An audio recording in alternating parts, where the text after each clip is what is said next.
Hello students, मैं Manish sir अपने YouTube channel VNC पर आप सबका फिर स्वागत करता हूं। देखिए, एग्ज़ाम नज़दीक है। कल सीबीएसई ने डेट शीट डिक्लेयर कर दी है और आपकी धड़कनें बढ़ गई होंगी। अब हमें एग्ज़ाम देना है। अक्सर पिछले साल तक हम जब भी सीबीएसई के एग्ज़ाम दिया करते थे तो आपको पता है कि आपका पेपर एक ही टर्म में मार्च और अप्रैल में हुआ करता था, जो कि सब्जेक्टिव बेस्ड होता था। मतलब आप उसमें लिख कर अपने एग्ज़ाम को किया करते थे। इस बार कोविड-19 के इम्पैक्ट के कारण आपका पूरा सिलेबस दो पार्ट में डिवाइड हो गया है। यानी आपको एक साल में दो बार एग्जाम देने हैं ना, एक टर्म 1 और एक टर्म 2। तो जो आपका पहला टर्म 1 स्टार्ट हो रहा है नवंबर मिड से, उसमें आपको एमसीक्यू बेस्ड क्वेश्चन आने वाला है। ओएमआर शीट आएगी, पहली बार फिल करेंगे। हो सकता है आप में से कुछ स्टूडेंट्स ने समझा हो कि ओएमआर को फिल कैसे किया जाता है, फिर भी स्पेशली मैंने प्रयास किया है आप सबको आसान शब्दों में बता तो दूं कि आप नर्वस ना हो और जब आप पेपर में जाएं तो पता हो कि समय की बर्बादी किए बिना ओएमआर शीट भरनी कैसे है।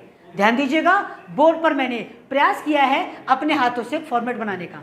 राइटिंग तो मेरी गंदी है, आप जानते हो, लेकिन समझाने का प्रयास मैं अच्छा करूंगा। ठीक है बच्चों, देखिएगा, आप जब एग्जाम में बैठे होंगे आपके सामने ओएमआर शीट आएगी। सबसे पहले ना आप आंसर शीट नंबर भरना नहीं है, फिल्ड होगा, मतलब प्रिंटेड आएगा।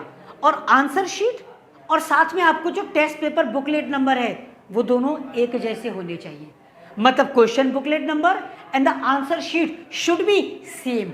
सबसे पहले आपको उसे मैच करना है। और in case of any difference, अगर कोई अंतर हो तो सबसे पहले क्लास में अपने इन्विजिलेटर को रिपोर्ट करना कि सर जी या मैम ये गलत है। तो आपको दोनों चीज़ें कॉमन रखनी है, पहली तो बात आपके मन में ये आनी चाहिए। उसके बाद आपको सेंटर नंबर, जिस स्कूल में आपका एग्जाम पड़ेगा, सेल्फ भी हो सकता है या आपको कहीं जाना भी पड़ सकता है, उसका सेंटर नंबर आपके एडमिट कार्ड पर होगा, वो आपको यहाँ पर लिखना होगा। फिर आप फिल करेंगे रोल नंबर। यहाँ पर तो आप रोल नंबर लिखेंगे फिगर्स में, फिर इन सर्कल्स को आप ड्रॉ करेंगे। कैसे?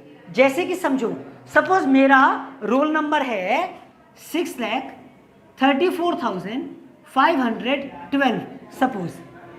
अब इसको हम इस ओएमआर में कैसे फिल करेंगे? You have to darken a circle.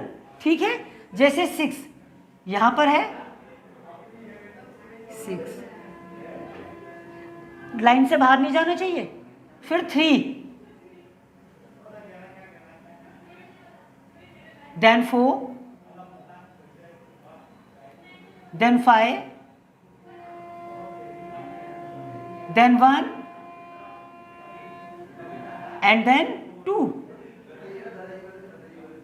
गलती बिल्कुल नहीं करनी, बहुत आराम से, भले ही 1 मिनट ज्यादा लग जाए, परंतु कंप्यूटर आपका रोल नंबर ही तो चेक करेगा।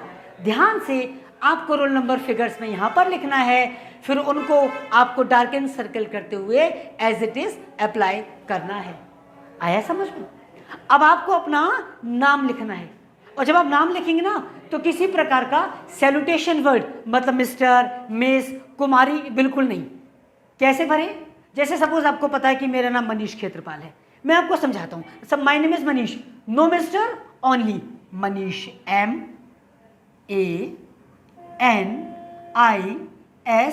MANISH, ये मेरा नेम है। अब सरनेम लिखने से पहले मुझे एक कॉलम ब्लैंक करना है, यानी क्षेत्रपाल डायरेक्ट यहां नहीं लिखा जाएगा, एक कॉलम को ब्लैंक किया, यहां से लिखना शुरू करूं। इस प्रकार आपको फिल करना है। यहां पर कॉलम्स ऐसे बहुत सारे बने होंगे, अगर बाकी बच जाएंगे तो बच जाने दीजिए, आपको जरूर या एफर्ट्स करके कुमार वगैरह नहीं लगाना आगे। ठीक है, इसके बाद अब जब आप आएंगे क्वेश्चन पेपर पर, तो question number 1, 2, 3 up to 7 subject wise अलग अलग होंगे ना भैया। कहीं 60 सब्जेक्ट क्वेश्चन आ रहे हैं, किसी एग्जाम में 50 क्वेश्चन हैं, किसी में 55 हैं, तो लाइन से आपको क्वेश्चन गिवन होंगे। करना क्या होगा? आपको ना 5 ऑप्शन गिवन होंगे, ABCDE। जनरली एमसीक्यू के तौर पे क्या होता है, किसी भी क्वेश्चन के 4 ऑप्शन होते हैं, तो आप E को कर दीजिए साइड लाइन, मान लीजिए वो है ही नहीं।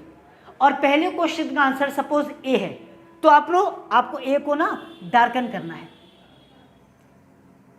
बस, बाकी आपने ब्लैंक कर दिया।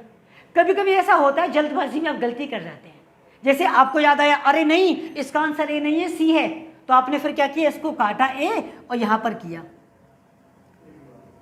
इस तरह का जब आप काम करेंगे ना तो आपको सीबीएसई मार्क्स नहीं देगा।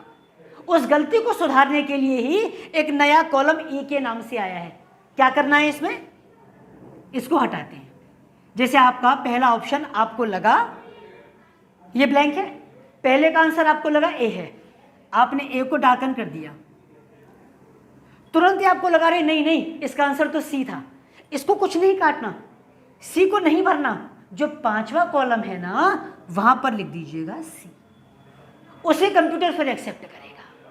इसीलिए है ये ई वाला ऑप्शन, अदरवाइज आपको इसे इग्नोर करना है और प्रयास कीजिएगा कि आपसे कोई गलती हो ही ना और आपको 1 2 3 4 ABCD में चारों में दिखाकर आना है। ठीक है, एक छोटी सी बात और समझ लो, जैसे कि क्वेश्चन नंबर 2 है, फिर इसमें गिवन है 4 ऑप्शंस या 5 ऑप्शंस।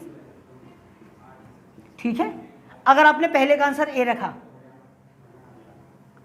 आपको लगा गलत है, फिर आपने बी लिख दिया, ऐसे दो दो सर्कल नहीं चलेंगे,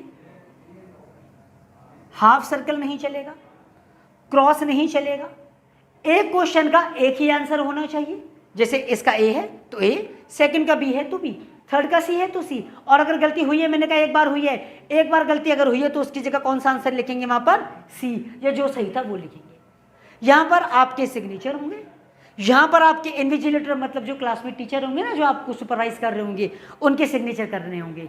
ये इतनी सारी बातें इंपॉर्टेंट OMR में आती हैं, जो मैंने आपको साधारण भाषा में समझाने का प्रयास किया है। एक बात और समझ लो, जब आप OMR शीट को फिल करेंगे ना तो पेंसिल स्ट्रिक्टली प्रोहिबिटेड है। पेंसिल मत ले जाना, या तो पेन ले जाना है, वो भी ब्लैक कलर का या ब्लू कलर का।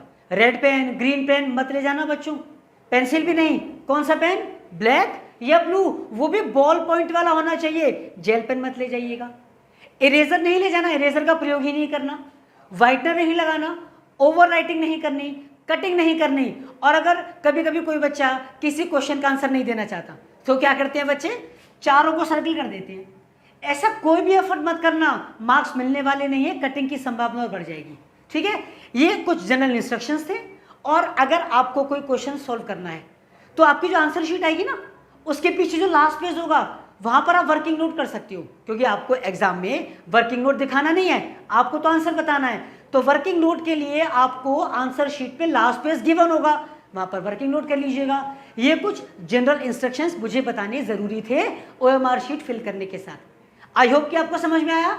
अगर फिर भी कोई आपकी क्वेरी हो तो कमेंट सेक्शन में मुझे लिख दीजिएगा, मैं आपके उस प्रॉब्लम को सॉर्ट आउट कर दूंगा। ठीक है, और आपको हमेशा पता है वीडियो देखने के बाद क्या करते हैं, चैनल को लाइक, सब्सक्राइब, कमेंट और शेयर। साथ पढ़ेंगे हम, साथ बढ़ेंगे हम। Bye, God bless you, all the best.